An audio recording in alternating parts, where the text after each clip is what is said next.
What would you do if a surveyor leaned in close, lowered his voice so the wind wouldn't carry it, and whispered that an entire street, every driveway, mailbox, and roofline didn't belong to the HOA that claimed it, but to you? I remember the way my heart stumbled when he said it, as if the earth under my boots shifted and nothing around me was what I thought it was. I stood beside him on the western edge of my property, the late afternoon sun burning through the tree line, and for a moment the world went strangely quiet. The only sound was the clicking of his measurement rod as he pushed it into the soil, marking a line that should never have been crossed. When he pointed toward the row of houses only 50 yards away, I felt my throat tighten. Those homes weren't just near my property. According to the coordinates on his device, they were inside it, deep inside, not by inches or a few misplaced fence posts, but by yards. My father's land, the land he walked every morning before he passed, the land he worked for and trusted me to protect, had been swallowed by a neighborhood that was never supposed to reach this far. The weight of that realization pressed against my chest, and I could almost hear my father's voice asking whether I'd been paying attention. Before I could even process it, I saw her striding toward us, Karen Ellison, the HOA president. You could spot her from across the cul-de-sac by the way she walked, chin high, arms stiff, every step carrying the confidence of someone who believed rules existed for everyone except her. She wore that same tight smile she always did when she spoke to me, the kind that never touched her eyes. She didn't bother greeting me. Instead, she went straight for the surveyor, demanding to know why he was trespassing on HOA grounds, as if the soil under my boots had somehow become hers through sheer force of attitude. When the surveyor calmly explained he was hired by me, her expression shifted, not to surprise, not even to confusion, just irritation, like she'd been interrupted in the middle of something she didn't want anyone questioning. She crossed her arms and told me that whatever he thought he found was obviously a mistake, because the land in question had been accepted as part of the community years ago. Her tone made it feel less like a statement and more like an order. This is how things are, so don't challenge them. But I could feel the truth humming under my feet. Something had been done here. Something deliberate. Something wrong. And every instinct in my body told me this wasn't a misunderstanding.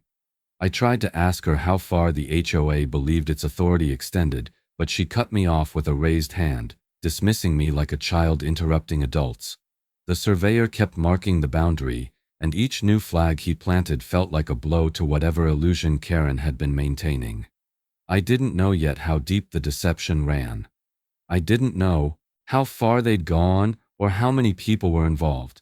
But I saw the flicker in Karen's eyes when the surveyor mentioned filing an official report, and that flicker told me everything. She knew. She'd always known. Karen stepped closer to me, lowering her voice. "Michael, you don't understand what you're up against." And that was the moment I realized this wasn't just about property lines. It was about power, hers, and the lengths she was willing to go to protect it.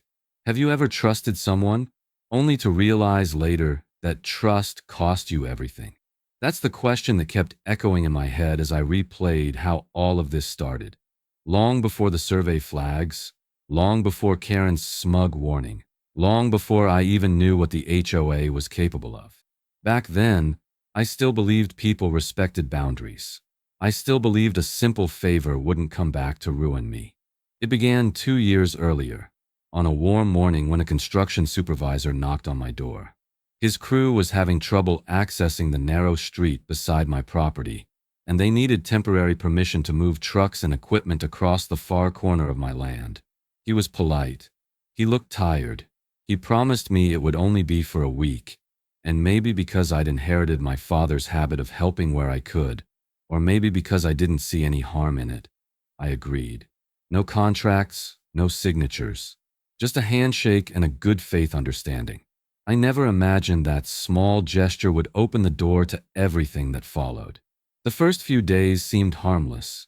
The sound of diesel engines idling at sunrise, the grinding roar of excavators, the metallic clatter of equipment, none of it bothered me. I could feel the vibrations through the floorboards of my workshop, but I told myself it was temporary. When dust clouds drifted over my garden, coating everything in a thin gray film, I reminded myself it was only for a week. But each afternoon, when the last truck rolled away, I noticed something unsettling. New stakes appearing deeper into my side of the property line, red-tipped markers that hadn't been there before. I assumed it was part of their job, nothing intentional. I didn't want to believe anyone would push boundaries without asking. But the week passed, and nothing stopped. Trucks kept coming. Equipment kept tearing into the ground. The temporary path across my land widened, then shifted, then turned into what looked like a permanent access lane. When I approached the supervisor about it, he apologized, saying the HOA board approved an extension. That was the first time I heard Karen Ellison's name. She hadn't spoken to me. She hadn't asked. She simply gave permission for work on my land without even acknowledging I existed. Even then, I didn't realize the scale of what was happening. I thought it was miscommunication, a scheduling delay, something that would correct itself. But the machinery kept creeping farther, subtle, at first, then bold, then unmistakable. What began as a single bulldozer track became an entire construction corridor, cutting across a patch of earth where my father once planted fruit trees. No one asked, no one paused, no one cared. The day I saw them pouring concrete was the day the illusion finally shattered. It wasn't a small slab or a temporary foundation. It was something large, measured, intentional. The wet gray mixture glistened under the sun, filling a mold that stretched well past the boundary markers I'd grown up knowing. Workers moved quickly, shouting instructions, acting like they belonged here, on soil they never owned. I remember walking closer, feeling the heat radiating off the fresh pour, and realizing in one gut-wrenching moment that they were building something permanent, on land I never gave up, land they fully intended to claim as theirs. That was when the anger truly began to burn, slow and steady, deeper than the concrete settling at my feet, because now I knew. They never planned to stop.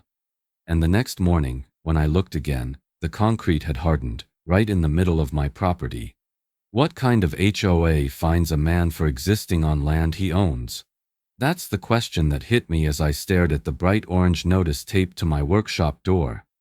A notice accusing me of violating paint standards for a homeowners association I didn't belong to, governed by people I barely knew, on property that had been in my family for generations.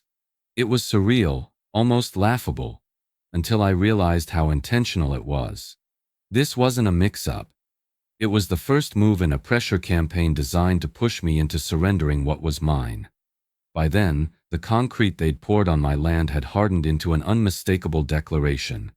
They weren't just trespassing, they were settling in. So when I saw the notice, listing fines for unauthorized exterior colors, it felt like the HOA was testing how far they could invade my life. The workshop had been that same deep forest green since my father built it. Now, suddenly, it violated some imaginary rulebook. I tore the paper down, but the next morning a new one appeared, this time with a signature at the bottom. Brian Hollis, HOA Compliance Officer. Brian was the kind of man who made you uncomfortable even before he opened his mouth. Square jaw, narrow eyes, and an expression that always seemed one heartbeat away from anger. He walked the neighborhood like he owned every inch of it, phone in hand, recording infractions that didn't even exist. The first time he approached me, he stood too close and asked if I had submitted a color variance form for my own workshop. I told him politely the HOA had zero authority on my property. His smirk told me he already knew that. It just didn't matter to him. Then came Lila, the board secretary. She never confronted me directly. Instead, she preferred hovering on the sidewalk, pretending to check her mailbox while snapping pictures of my yard with her phone. Her smile was always tight, always performative, like she enjoyed collecting ammunition. The two of them made a perfect pair. Brian the enforcer, Lila the observer. Both convinced they had jurisdiction where they didn't. The next violation notice demanded I remove non-approved structures, referring to the same workshop that had stood long before the HOA was even established. Then, unbelievably, came a bill requesting 3 months of HOA dues, with a threat to add late fees if I didn't pay immediately. I held the paper in my hands and felt a slow, cold anger settle inside me. I wasn't part of their association. My parcel wasn't in their plat. My land had nothing to do with their bylaws. This was where I learned something important. My first real legal nugget. An HOA's authority stops exactly where its platted boundaries end. Anything beyond that is bluster or intimidation. And yet they were acting like their rules covered everything their eyes could see. They were trying to establish social control before I realized the full extent of their physical encroachment. But I did realize it. I saw the pattern. The illegal building on my land, the harassment, the false claims of authority, all of it pointed toward a larger scheme, something organized, not random. And if they were bold enough to send fines for my own property, then they were bold enough to push further. That's when I knew I needed undeniable proof. Something official, something they couldn't smile their way around or dismiss with another notice. I needed a survey. I needed boundaries marked in a way no one could dispute. Just as I folded up the newest violation letter, another piece of paper caught my eye. Bright red, taped to the door with thick strips of adhesive. Final warning. Failure to comply will result in legal action. And that was when I realized they were escalating, and fast. Why would someone panic at the sight of a survey crew? Unless they knew the truth would expose them. That question burned in my mind the moment Karen appeared at the edge of my driveway, marching toward us as if the gravel belonged to her. The survey truck had barely pulled in when she erupted into a storm of objections, waving her arms and demanding the crew pack up their equipment immediately. She didn't even look at me. Her focus was entirely on stopping them before they could take a single measurement. The lead surveyor, a calm, steady man named Harris, tried to introduce himself, but Karen cut him off with a raised voice. She claimed the HOA had exclusive oversight of all land adjustments in the neighborhood and that any surveying needed her approval. It was almost impressive how confidently she delivered that lie, as if she'd practiced it, as if she thought authority could be manufactured simply by speaking loudly enough. Harris didn't budge. He told her he was hired by the legal owner of the property, me, and that she had no jurisdiction here. For a moment, I expected Karen to back down. Instead, she doubled down. She pulled out her phone and called the sheriff's office right in front of us, reporting unauthorized activity on HOA land. That was when I realized this wasn't panic. It was fear disguised as control. Something about this survey genuinely threatened her, and she knew that once those markers hit the ground, the truth she'd been hiding would begin to unravel. When the sheriff arrived, he stepped out of his truck with a confused expression. He recognized Karen immediately, greeting her like someone he'd dealt with one too many times. She launched into a rapid explanation about property disputes, unauthorized professionals, and community guidelines. I waited until she was done and calmly stated my side. This was my land, and the survey was legally requested. The sheriff rubbed the back of his neck, looking from me to Karen like he was caught in the middle of a family argument he wanted no part of. Finally, he asked Harris to show his paperwork. Harris handed over the documents without hesitation. Contracts, permits, identification. Everything was in order. After a long sigh, the sheriff told Karen she had no grounds to stop the survey. The moment those words left his mouth, her eyes narrowed into something sharp and dangerous. She didn't leave, though. Instead, she stayed, pacing like a guard dog, watching every move the crew made. As the surveyors fanned out across the property, the air filled with the sounds of equipment buzzing, metal stakes tapping into soil, and the rip of spray paint cans marking the true boundaries. Each bright orange line they drew seemed to tighten the tension around Karen's shoulders. Her pacing grew quicker, her breaths louder, her phone constantly in her hand as she whispered to someone, probably the HOA board, about the crisis unfolding. I followed Harris as he made his way toward the back portion of the lot. He knelt, measured, recalculated, then marked again. His expression grew more serious with each step. He wasn't surprised. He was confirming something he already suspected. Karen watched from a distance, her posture rigid, her face pale but defiant. By the time the crew regrouped, the picture was undeniable. The markers weren't just touching the edges of the neighboring lots. They cut directly through backyards, driveways, even a section of the cul-de-sac itself. The level of encroachment wasn't accidental. It was massive. Harris pulled me aside, lowering his voice so Karen couldn't hear. "Michael," he said quietly, "you're not going to like what we found next." And from the weight in his tone, I knew he meant it. Have you ever felt an entire crowd staring at you like you're the villain in your own story? That was exactly how it felt the night the HOA held their community discussion about me. A meeting I wasn't invited to, wasn't allowed to speak in, and wasn't even supposed to know was happening. But word travels fast in a neighborhood where everyone watches everyone else. By the time I walked past the clubhouse, the parking lot was overflowing, and the sound of raised voices leaked through the windows like smoke from a fire spreading inside. I stopped a few feet from the entrance, just long enough to hear my name echo through the room. Karen's voice carried over everyone else's, sharp, theatrical, full of carefully crafted outrage. From what little I could make out, she painted me as a dangerous outsider, a man threatening the safety, harmony, and property values of the entire community. She spoke as if I were some invading force instead of the rightful owner of the land they had illegally absorbed. I stood there on the sidewalk, listening to strangers talk about me as though I were a nightmare creeping into their lives, and all I could think was how fast people turn when fed the right lie. When the meeting finally ended, residents streamed out in clusters, whispering and glancing toward me with the same mixture of suspicion and fear usually reserved for criminals. Some pulled their children closer. Others quickened their pace. A few didn't bother hiding their hostility. They stared openly, shaking their heads as though I'd single-handedly created the mess their own HOA leadership had orchestrated. The air felt thick with judgment, like walking through fog made of other people's opinions. I started to turn away when a man broke from the crowd and walked toward me with an urgency that immediately set him apart.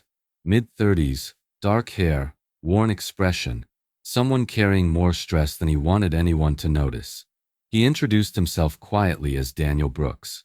His voice was low, cautious, as if being overheard could cost him something he wasn't ready to lose. He apologized for the way the neighborhood was treating me and insisted he didn't believe the things Karen was saying. According to him, the meeting inside wasn't about discussion, it was about shaping a narrative before the truth spread. And that truth, he said, had been hidden long before I stepped onto the scene. I didn't understand what he meant until he explained that during the development of the last phase of the neighborhood, Karen and the board withheld key documents from the residents. Documents detailing land surveys, property lines, and council approvals. Everything that showed the expansion onto my property wasn't approved, legitimate, or even accidental. It was concealed. Daniel looked over his shoulder twice before continuing, his voice barely above a whisper. He told me he'd been on the board years earlier and had seen things he shouldn't have. Emails, meeting notes, drafts of plans that didn't match the official filings. He wanted to do the right thing, but Karen shut him out before he could. Then, with a tight breath, he reached into his jacket and pulled out a small flash drive. He pressed it into my palm as if passing contraband. "Everything I could save is on here," he said, eyes darting nervously. "But if they find out I gave this to you, we're both done." The weight of that tiny device hit me harder than anything Karen had thrown my way. And I knew then. Whatever was coming next was bigger than neighborly disputes or HOA fines. It was corruption buried deep in the roots of this community. Would you open a file if you knew it could change everything, or make you a target?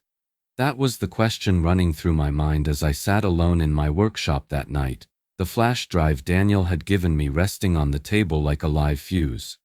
Outside, the neighborhood was quiet, but it wasn't the comforting kind of silence. It was the kind that made you feel watched, the kind that reminded you Karen and her board had eyes everywhere. Still, I knew I couldn't ignore what Daniel risked to hand me, so I closed the workshop door, turned off every light except my desk lamp, and plugged the drive into my laptop. At first, the folders looked ordinary: surveys, meetings, planning, internal notes. But the deeper I clicked, the darker the contents became. Email chains stretching back years, attachments with maps and altered boundary lines, documents marked draft, do not release. And then the messages that froze me. The ones between Karen Ellison and developer Jack Murrow. They weren't casual or unclear. They were explicit. They discussed expanding the neighborhood footprint beyond approved limits. They talked about how unused rural land next to the subdivision could be quietly absorbed if no one made noise. That unused land, of course, was mine. One email from Karen to Jack read, "If we adjust the plat lines internally and handle permits later, no one will question it. The owner rarely uses that acreage. He won't put up a fight." Another from Jack replied, "The houses will boost HOA property value. Once it's established, he'll have no choice but to accept." I felt something cold settle in my stomach. This wasn't a misunderstanding. It wasn't incompetence. It was theft. Organized, strategic, and deliberate. They used my goodwill as their opportunity. And worse, they mocked me for not realizing it sooner. But the file that hit hardest wasn't an email. It was a scanned copy of an early plat map with hand-drawn alterations. In the margin, written in Karen's handwriting, were the words, "Push boundary. Resolve later. Resolve later." As if my father's land, the land he walked every evening before illness took him, was just a minor inconvenience in her development scheme. My hands tightened on the edges of the paper. Every memory of my father working that soil, every moment he told me to protect what he'd built, surged through me like heat. They weren't just stealing land, they were erasing a legacy. That's when the legal significance hit me like a hammer. Fraudulent platting combined with intentional encroachment wasn't just unethical, it was a severe liability.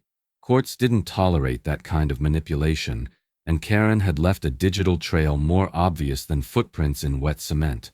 I knew I couldn't face this alone. Not against an HOA board, a developer, and a neighborhood swallowing lies whole.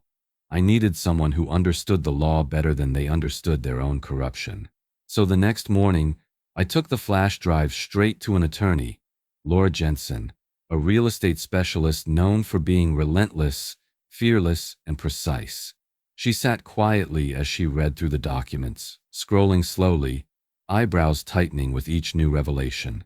When she finished, she closed the laptop, leaned back in her chair, and looked at me with a seriousness I hadn't expected. "Michael," she said, her voice low and steady, "they made a massive mistake." And in that moment, I realized the fight was no longer about resisting them. It was about holding them accountable.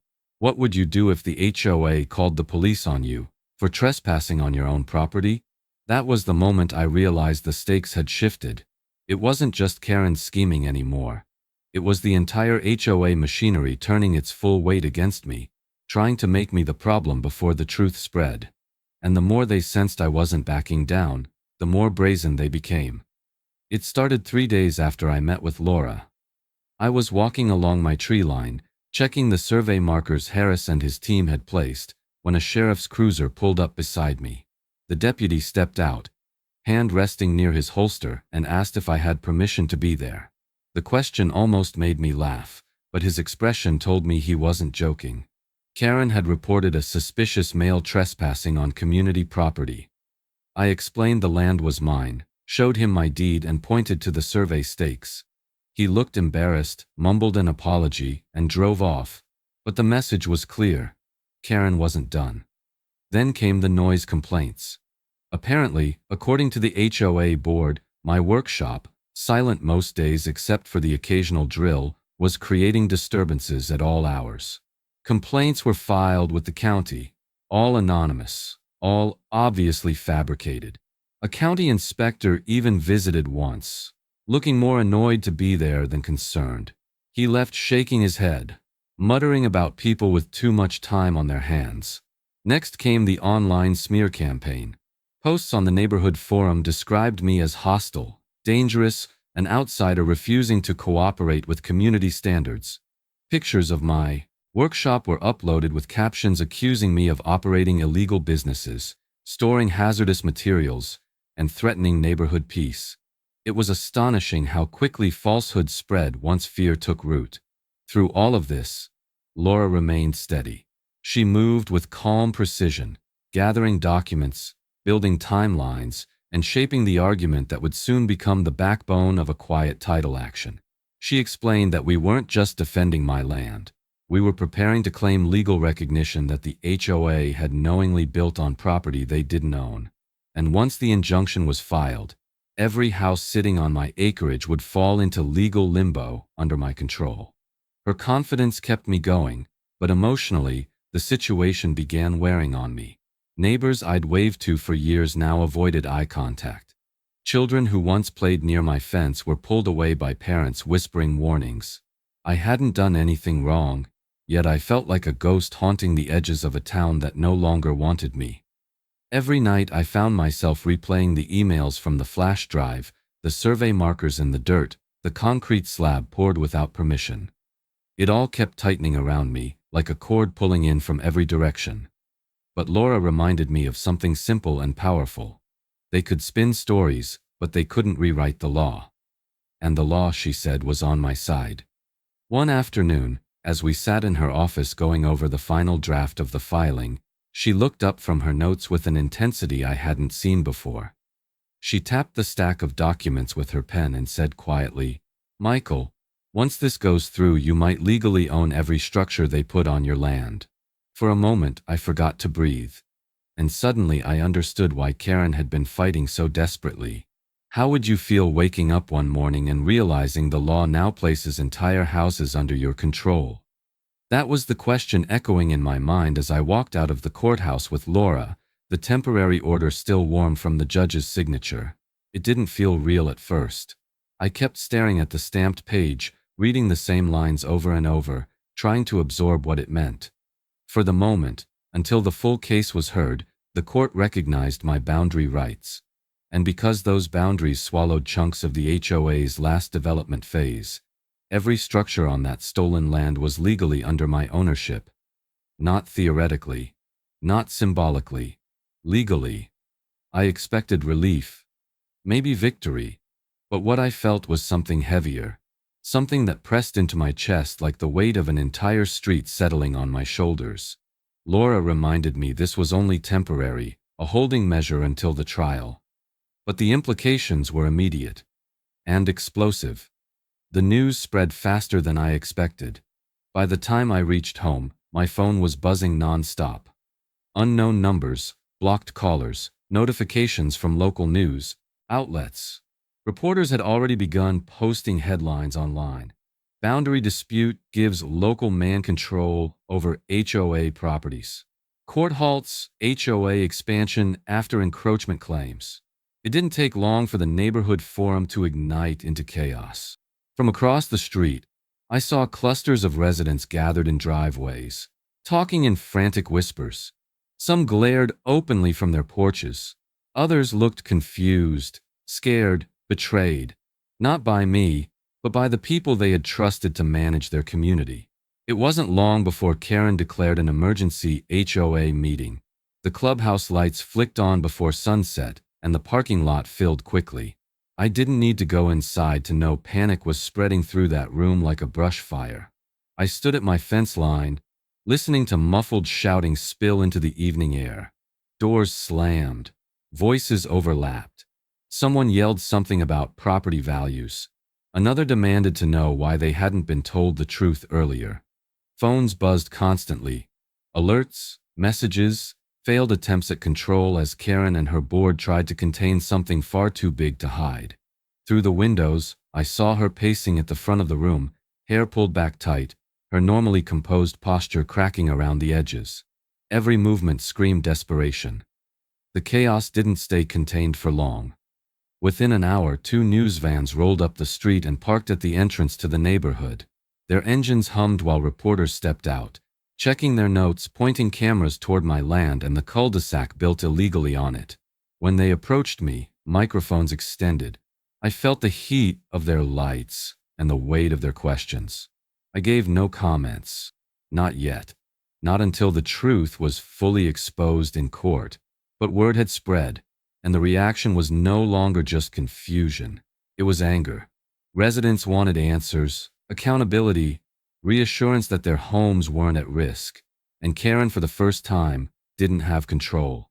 Everything she had built, every lie, every manipulated document, was shaking beneath her feet. As night settled in, the neighborhood grew quiet again. But it wasn't peaceful.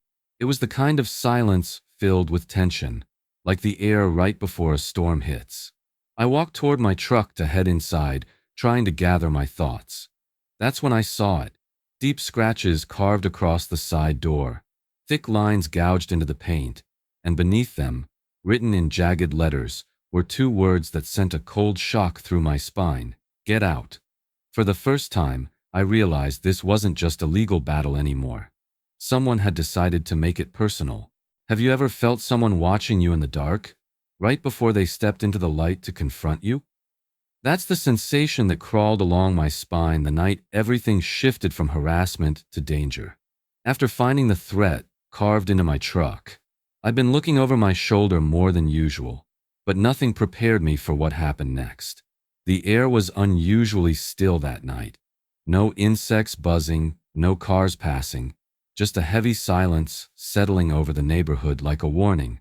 I had stepped outside to bring in some tools when I heard gravel crunch near the far edge of my driveway. At first, I thought it was a stray animal. Then a shadow moved, slow, uncertain, weaving slightly. When the figure stepped into the dim glow of my porch light, I felt my stomach tighten. It was Brian Hollis, the HOA's self-appointed enforcer, and from the way he swayed, I could smell the alcohol before he even opened his mouth. His eyes glinted with something far more dangerous than anger, something reckless, unpredictable. He staggered closer, jabbing a finger at me. "You think you can just take our neighborhood?" he slurred. "You think some judge can tell us our homes belong to you?" His words spilled out in a jumble, but everyone carried a threat. I kept my distance, hands open, trying to keep the situation from roaring into something worse. But Brian wasn't looking for a conversation. He wanted a target. He tried to push past me, muttering that he needed to check the boundaries himself. When I blocked his path, he snapped. His voice rose, echoing off the quiet houses, calling me a thief, a liar, an intruder. Some porch lights flicked on, but no one came outside. No one called out. They all watched from behind curtains as Brian's rage spiraled, fed by alcohol and the lies Karen had been feeding him for months. When he suddenly lunged forward, grabbing my shirt, everything blurred. I shoved him back just to put space between us. But he stumbled, slipped in the gravel, and hit the ground hard. He scrambled up, red-faced and furious, ready to charge again, until the flash of blue and red lights cut through the darkness. A sheriff's cruiser pulled up, headlights flooding the scene. The deputies separated us quickly. Brian tried to explain himself, but the smell of liquor and the aggression they'd witnessed as they approached didn't help his case. Within minutes, he was in handcuffs, yelling curses as they guided him to the back seat. One deputy asked if I wanted to press charges. I hesitated, not because I didn't want accountability, but because I knew the real orchestrator wasn't Brian. It was the person who manipulated men like him into believing this fight was theirs. Within an hour, Brian was processed, and within 2 hours, he was bailed out by Karen Ellison herself. That was when Laura explained something important. An HOA can be held liable for harassment or intimidation carried out by its board members, especially if related to disputes over property rights. Brian's attack wasn't just drunken stupidity, it was ammunition. Evidence of the lengths the HOA would go to intimidate me into backing down. The next morning, as I sat at my kitchen table sorting through documents, my phone buzzed. It was Laura. Her voice was steady, but I could hear the weight behind every word. "Michael," she said, "the trial date has been confirmed, and Daniel will need to testify." My pulse quickened. Everything we'd uncovered, everything they had done, it was all heading toward one moment. And now the truth would finally be forced into the light. Have you ever watched someone walk into court smiling, not knowing their entire world is about to collapse? That was the expression Karen wore the morning of the hearing, Chin lifted, eyes sharp, confidence radiating from her like she'd already won. Behind her walked developer Jack Murrow, adjusting his suit jacket as if he were stepping into a business meeting rather than a courtroom where his career and freedom could be dismantled. I sat at the plaintiff's table with Laura, my hands folded tightly, watching them take their seats. If I hadn't known what was coming, I might have believed their composure. But the truth was no longer on their side, and for the first time, they were about to feel it. The hearing began with procedural questions, formalities that felt like slow breaths before a storm. But the moment Laura called Daniel Brooks to the stand, the entire room shifted. Karen straightened in her chair. Jack leaned forward, and Daniel, whose hands trembled only slightly as he raised them for the oath, took his place in front of everyone who deserved to hear the truth. Laura guided him gently at first, his role on the HOA board, the development phase he oversaw, the documents he'd been denied access to when he began asking questions. But when she pulled up the first email, the one where Karen instructed Jack to push boundary lines and resolve later, the silence in the room deepened. Screenshots of messages followed one after another, each one exposing another layer of their plan. Altering maps, bypassing permit requirements, assuming I wouldn't notice the construction creeping over my property line. Daniel confirmed everything. The hidden documents, the concealed surveys, the deliberate way Karen withheld key information from residents and county officials. As he spoke, I watched Karen's face drain of confidence. Her smile hardened into something brittle. By the time the second email chain appeared, where Jack wrote about absorbing unused land for resale value, she was gripping her legal pad so tightly her knuckles went white. Then came Jack's turn. Laura cornered him quickly. She presented the altered plat map, showing handwritten adjustments matching his handwriting. She displayed meeting logs contradicting his claims. Every time he tried to deny involvement, another document undercut him. Sweat gathered at his temples. His voice cracked. He wasn't just losing the case. He was losing the lie he'd built his entire defense on. Karen tried to maintain control, but under cross-examination, her composure shattered. When asked why she ignored clear boundary data, she blamed the developer. When asked why she approved construction on land she didn't own, she insisted it was a clerical misunderstanding. But the judge didn't buy any of it. He leaned forward, eyebrows raised, voice firm as he reprimanded her for what he called a blatant disregard for property rights, transparency, and legal obligation. The courtroom absorbed his words like a collective breath. Residents who had once glared at me sat motionless, realizing the truth they had been shielded from. Karen's shoulders sunk. Jack closed his eyes, and I felt something inside me ease, just a little, knowing the story they weaponized against me had finally collapsed under the weight of evidence. Laura glanced my way, her expression steady and knowing. "This," she whispered, "is the turning point." And she was right. Everything had been said. Everything had been laid bare. All that remained was the judgment that would shape what happened next. The judge lifted the case file, paused, and looked out across the silent courtroom. And then he said the words that made my breath catch. "I am ready to deliver my ruling." What if the judge told you those houses you thought were your neighbors now legally belong to you? That was the moment that froze every sound in the courtroom, the whisper of shuffling papers, the nervous breaths of residents, even the hum of the ceiling fan. Everything went still when the judge delivered his ruling.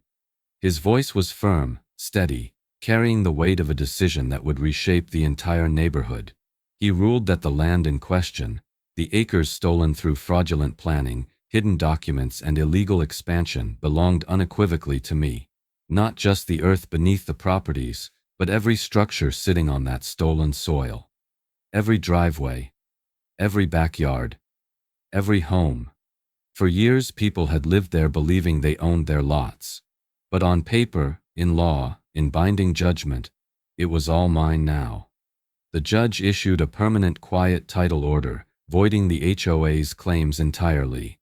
A ripple moved through the courtroom. Gasps, muttered disbelief, a few shouts of frustration. I didn't blame the residents.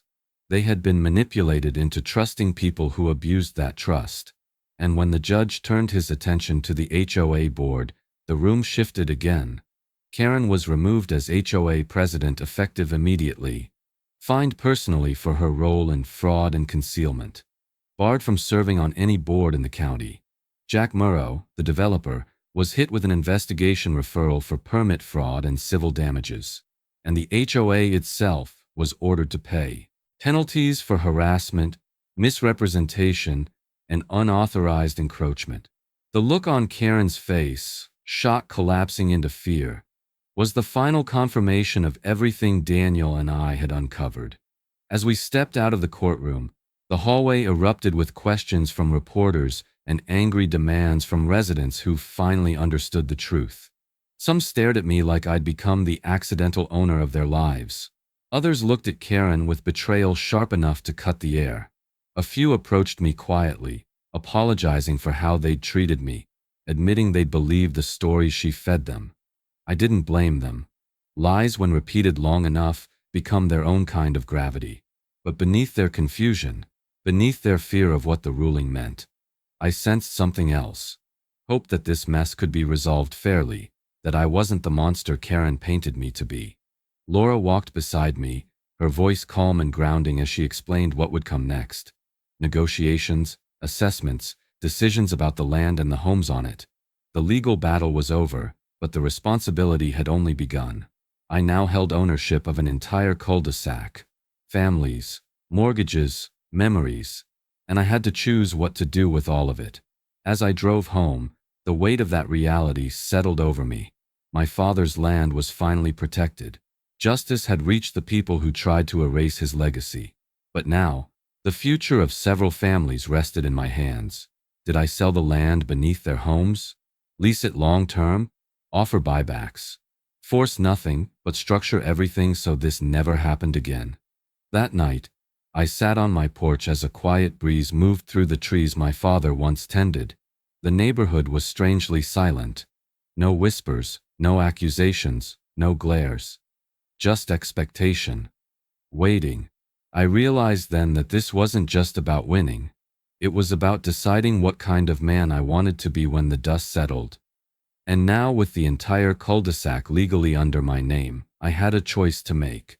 One that would change the future of everyone involved. Sell, lease, or negotiate buybacks. Whatever I chose would define the end of this story. If justice finally came, would you show mercy or take everything back? That was the question I carried with me in the days after the ruling. A question that echoed through my thoughts every time I walked the boundary lines of the land my father left me.